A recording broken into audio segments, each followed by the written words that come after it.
Hi, welcome to the channel. My name is Elena. My name's Erin. In today's video, we are going to rate a book that we have both read using the CAWPILE rating method. This was first created by G on the channel Book Roast. It's a little more in depth than the 5-star method. Yeah, and so we've both rated this book a particular way on Goodreads, and we kind of want to see if broken down using the CAWPILE method, we come to the same overall rating that we have given it.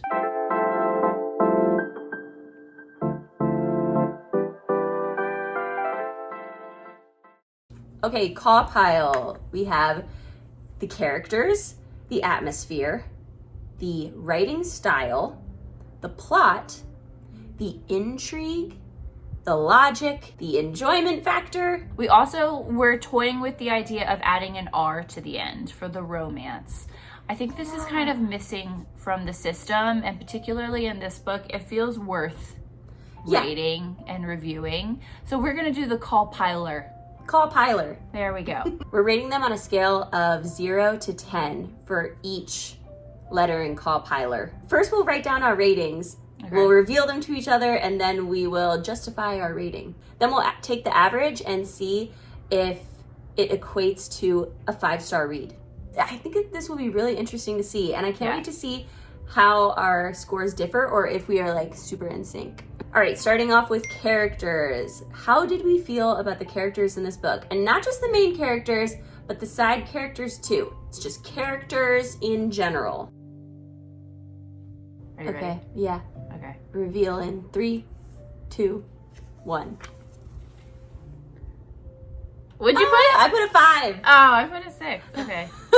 That's pretty close. That's pretty close. That's pretty close. What are your thoughts? Well, I loved the two main characters. Yes. I really liked Celia, and Celia's the best. The best, yeah. And then Marco. So they are basically the reason that I rated it a 6, because I thought all the side characters were not very well fleshed out. And I mean, I know that's part of the vibe, but there were a lot of characters, and you're even seeing POVs of other characters like Bailey. Yeah. And I was just not that impressed with their development, or they just seemed like... I didn't really like the mentors. I felt like they were really similar. Like they sort of filled the same archetype. Well, I feel like that's the thing with all the side characters, is they were so solely there to move the plot along. And I mean, again, I know that's the whole point, but it's kind of, especially when you're having POVs from some of these other characters, like... We're feeling defensive because we love this book. Yeah. But we don't love this book because of the characters, I think is what we're coming to. Okay, fair. Okay, next is atmosphere. This is just like the general vibe of the book. The setting. The weather, the mood. Yeah. I have a feeling we're going to be rating this pretty similar. Let's see. Let's find out. In 3, 2, 1. 10, baby! Yeah. That's the whole book! This literally is the book. Yeah. This book is vibes, just dripping with atmosphere. Yeah. I mean... That's where this book gets you. Like, the atmosphere is so dreamy. Didn't even have to think about it. 10 out of 10, for sure. Yeah. Okay. Okay, the W is for writing style. So did the author's writing style work for you? No, I think that's all right. All right. Okay, ready? Let's write it down.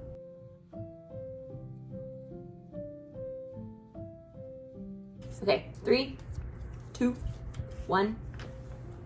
8. 5. Oh. I mean, I don't know. It feels a little overwritten and pretentious. I get it. And like, I do appreciate the atmosphere, but I mean, it's not like my style. Yeah, you know, the funny thing is, if I hadn't read The Starless Sea, First? Did you read that first? No, I read it second. Okay. But when I read The Starless Sea, I was a bit like, okay, we get it. Yeah. You're good at writing. Yeah. But in The Night Circus, I was like, ooh, you're good at writing.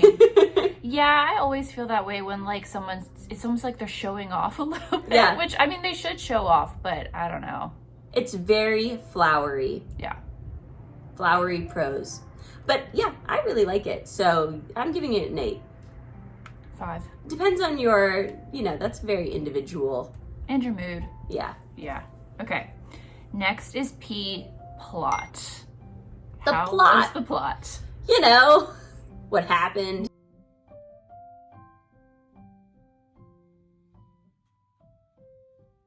Ready? Yes. 3, 2, 1. I put 2. I put 8. Oh, damn. What? This book is no plot. It's no plot. It's just vibes. That's why I like it. It's like she gives you the overarching plot that they have to fight to the death or whatever. They're in this competition. And then the rest is just like, vibes. There's no plot. But you know that. Like, I don't know. I like the no plot. I see your argument. I see your argument. Like, it's not like she's pretending there's a plot. Yeah. It's not like you're like, what's happening? You know nothing's happening. I'm gonna stand by my 2. I mean, like, realistically, you're right. If you're saying, like, was there a plot? No. No. It's a 2. There was no plot. There was a level 2 amount of plot. Yeah. I think Erin, like, rated on quality and I rated on quantity of plot. Yeah. I think that's fine. I think that's fine. You know, I mean, we can have different opinions. Yeah, I feel like I've just totally skewed our scores with that, but it's cool. The next one is intrigue. At first I was kind of confused about what this meant, but I think it's the ability of the book to draw you in and keep you picking it up over and over. Like a book with low intrigue would be one that you're like, not super motivated to get into again. Yeah. And then high intrigue is like you're rushing home from work to read it. Yeah.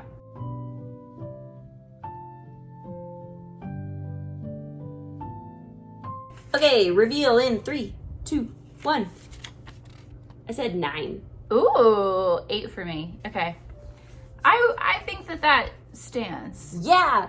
I mean, the book is good. It makes you want to read it. It does. I mean, there's no plot.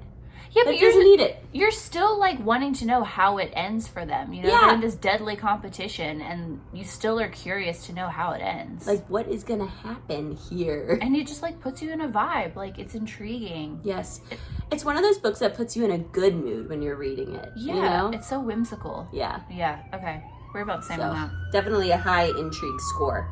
Okay, what's L? Logic. Does it make sense? Were there parts in the book that made you look up and be like, I'm sorry, what now? Okay. Logic is just... Yeah, did something happen that where you just like felt was out of character, or did it make sense, or made you, just or kind of broke think, the rules of the book. Yeah, I think that's like my number one thing that I hate is if the book don't doesn't give me follow a logic. rule and then break it. Yeah. Just don't give me the rule then. Yeah, or do something like totally out of character after you've built up. That is my number one pet peeve. Okay, anyway, let's rate it. Anyway. In 3, 2, 1. I put 2. 1. Yeah. I mean, look, it doesn't make sense. It doesn't make sense. It's not gonna make sense. The ending didn't make sense. A lot of it didn't make sense. Again, I know that that's supposed to be the vibe, but you have to, it didn't make sense, though. Like, yeah, like, you just have to keep reading and be like, all right. Sure, okay. I'm having a good time. Doesn't really matter. Don't think about it too hard. Yeah, you just have to, just ignore. Try not to figure it out. Try not to make it make sense, and you'll enjoy it. Slightly refreshing, though. Yes, exactly. I do think it's refreshing in that way. Yeah. But a 1 still on logic for me. Okay. All right, next is... Enjoyment.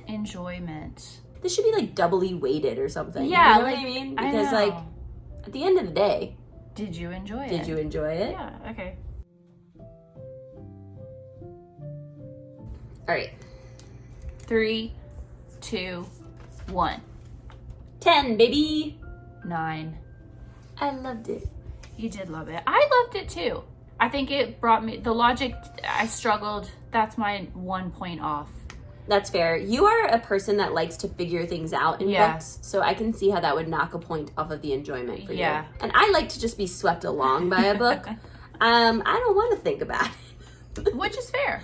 Yeah, so, I mean, yes, I absolutely enjoyed this book. It's one of those where I remember where I was when I was reading it. Mm-hmm. I remember, like, what was going on in my real life. All right, and then we're going to add on our R for romance. Our little add-on here. Romance. Because we read a lot of books with romance in them, and it feels like it should be a factor. It could be relationships. You know? It could be relationships. Good point. You know what I mean? Yeah, like a mother-daughter relationship or like siblings, you know? Yeah. But in this case, it is, in fact, a romance. Yes, we're talking about the romance between the two main characters. Yes. So let's rate the romance.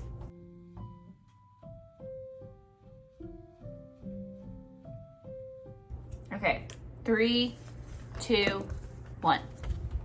9. I gave it a 9 too. Ah, yay! Yay. Okay, did you knock it 1 point because of the other girl? Yes. Yes. I really don't understand why she added that in. Yeah, I didn't like. When I was reading it, I kind of like ignored that. Well, it wasn't really expressly stated until pretty late too. So you were just kind of like, what's happening between, like, is this, It's not real, not real. But, like, their romance was so beautiful. They're literally creating things for each other and trying to make each other happy and express. It's beautiful. beautiful. It's so beautiful. It's a deeply romantic It really book. is. Yeah, you don't want to spoil anything, but it's so romantic. You know what this would be a good read for? When you're, like, in a long-term relationship and you want to, like, reconnect with those early days lovey-dovey feelings. Yeah. Read this book. I think it will help. Okay, now you're going to make me do math. Oh, right. Okay. I don't even have my... I have my phone. Let's do calculator math. Okay. Ooh. The average of all my scores was 6.875. That does not equate I to know, a 5-star that read. basically equates to like a 3.5-star read. Yeah.